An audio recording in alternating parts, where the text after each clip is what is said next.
I've learned coming out of this and some things that I put into action, and these are the things that I'm now going to share with you today. So the first step was, how do I raise my profile and build my own brand? Because up to that point, I had all these infomercials running all over the place, but nobody knew who I was. So like, for example, how many have heard of Tony Logan before? This guy. Have you seen him? The Gazelle? Okay, a few of you? Well, Tony was on TV every day running hundreds and hundreds of times. And so he became pretty famous in the States and in some of the foreign markets also. But when we would go to a trade show, people would come to Tony to pitch their product. But, you know, Tony was he was talent in the show.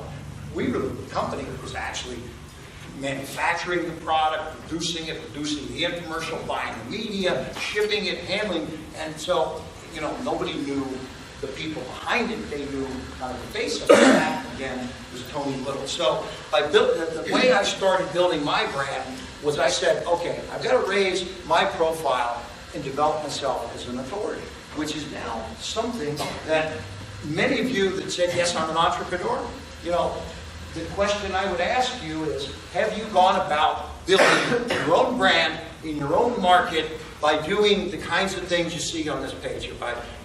So what I did was started doing podcasts and interviews, and by the way, chambers of commerce events, okay? I mean, this is something, what I'm doing right now is what I started doing about 6-7 years ago to really start supercharging my relationship with the community and the entrepreneurs out in America. And so, just one example, I mentioned this to somebody earlier. I live in Florida, and I spoke at the Tampa Chamber of Commerce one year, and after I was done, the lady that ran the chamber there, she said, Kevin, how would you like to speak? There's once a year, a statewide chamber meeting where 27 chambers come once a year in Tampa, Florida. And then there's one national one where 1,000 chambers come. If you spoke at one of those events, statewide, you could speak to 27 chambers.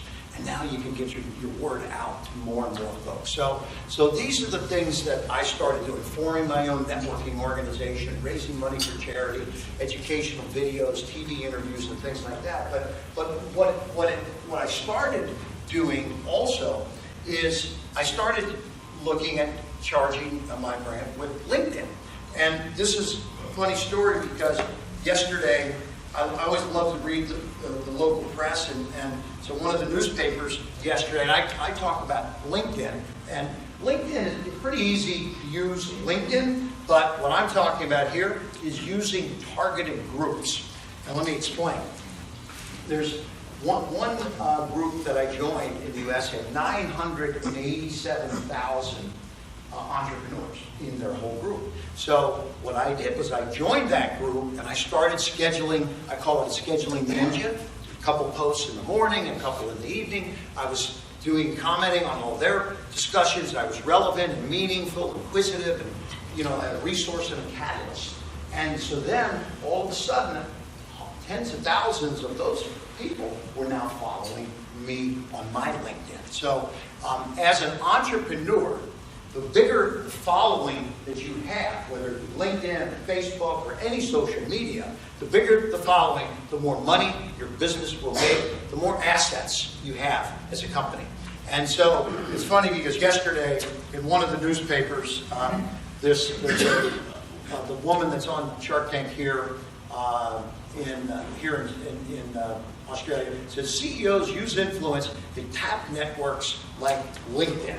And there's a whole story that she talks about exactly what I'm talking about here. So I know that other folks around the entrepreneurial world start doing these kinds of things, and let me take it one step further. I started publishing, and I had my first book was called Act Now: How I Turn Ideas into $1 Million Products. And so that was the book that I used then to get the radio interviews and to get on some of I did one radio interview, then 5, then 25, then 50, and all of a sudden, I was providing a good kind of energy-packed interview on radio, and it got a good buzz, and that led to other things that kept building my brand. So, and then I wrote another book. And by the way, this other book is Becoming a Key Person of Influence with a gentleman named Daniel Priestley. And so I think writing a book doesn't have to take a lot of time, or doesn't even have to cost a lot of money. In fact, the last book that I wrote here, I did for less than $2,000, all in, from the writing to the publishing to the printing, and it only costs about $4 per book to print once you're done with it. So you can kind of print on demand. So in the old days, books cost tens of thousands of dollars and a year or two to come out with. Nowadays, in 60 or 90 days, you can have a book and you can be an expert in your industry. So this is part of what I'm talking about here, building your brand and getting your recognition out there in the marketplace. So the last thing here is to create a digital magazine. And this is a little tip here that I've done, and I know a bunch of other people have used this now. My magazine is called Sharkpreneur, and it's digital, and I'll explain the advantages of that in a little bit. But in fact, let me just show you the quick little video, because with the digital magazine, you get collaboration from contributors who put their articles into your magazine. So you don't pay for any content, and you don't have any cost to print it because it's digital. So this is the way the magazine industry is going. And so it's interactive. It has links to videos and audios and social events, and you can actually sell ads, and it can be actually a profit center. So the digital magazine allows you to put out something. I put mine out on a quarterly basis, for example. All right, and all of the articles come from contributors. So I don't have any content cost. And then I can have links in there to videos and social podcasts that I can put out. I can be filming this presentation, and you can have that on your magazine. And now you're putting this out, and let me explain how it works. If you get contributors that are contributing articles to your digital magazine, then they're sending the magazine out to all of their followers. So that's the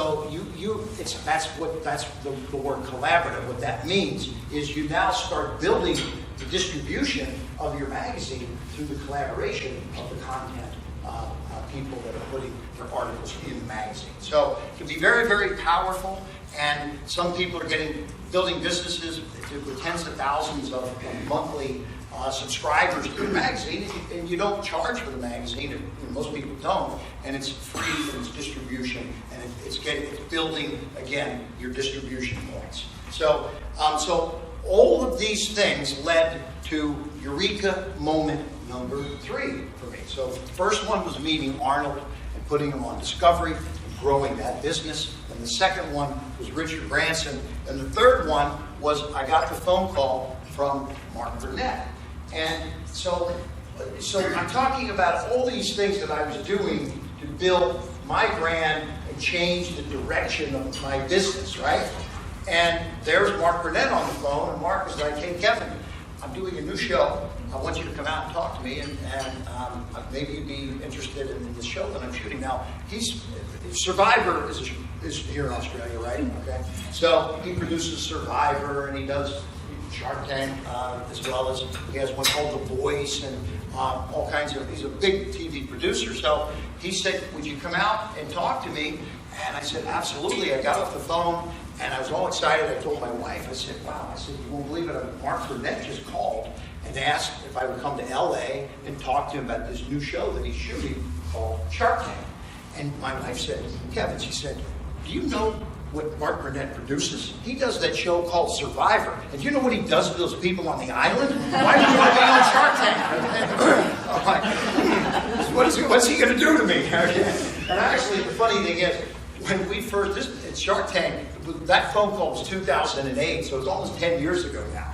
But the original Shark Tank, when we were shooting, they had live sharks in tanks, and the concept was we were going to throw the people that didn't get funded into a protected area of that tank. But that's, that was part of the shtick of the original show. So, so that was pretty crazy. But when I first was on Shark Tank, people would say, "Are you on some kind of a fishing show or something?" What is Shark Tank, right? So nobody even really knew. So anyway, one last story about Shark Tank, and I'm going to keep going with my points here. This was a wedding. This is one of the sharks, Barbara Corcoran, and Robert Herjavec is one of the sharks, and then there's Damon Johns, one of the sharks. So they have Dancing with the Stars down here also, right? So Dancing with the Stars is on the same network as Shark Tank. So one day, the producers of Dancing with the Stars was over at Shark Tank and said, "Hey, would any of the sharks like to be on Dancing with the Stars?"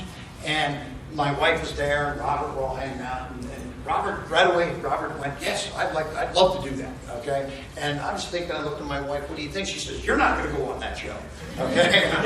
I said, I don't understand. Why can't I go on Dancing with the Stars? She says, No, I've watched that show, and I see how close they get when they dance, okay? And I'd be a little jealous watching you do that on national television, right? So this is the funny part of this whole story. This is Robert's wedding just recently, and who did he marry? This is Kim Johnson from Dancing with the Stars. Okay? My wife and I were there. She said, "I told you they got a little close." She said, "You will never be on Dancing with the Stars." No problem. So I had a lot of fun with Shark Tank. I did 175 segments and learned quite a few things along the way. And so on that note, I'm going to keep talking about coming out of Richard Branson and coming off of Shark Tank. The second step of what I want to share with you today is to build a dream team.